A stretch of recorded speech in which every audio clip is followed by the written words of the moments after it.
Welcome back to another technical deep dive here in the debug zone. Today, we're tackling a big question and breaking it down with insights from other users. Hopefully, this clears up some misconceptions and helps you get the answer you need. So buckle up, stay a little curious, and let's jump right in.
And that's a wrap.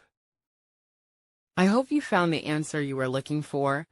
If you did, take a second to hit that subscribe button. It really helps out. And let me know in the comments which solution worked best for you. See you next time in the debug zone.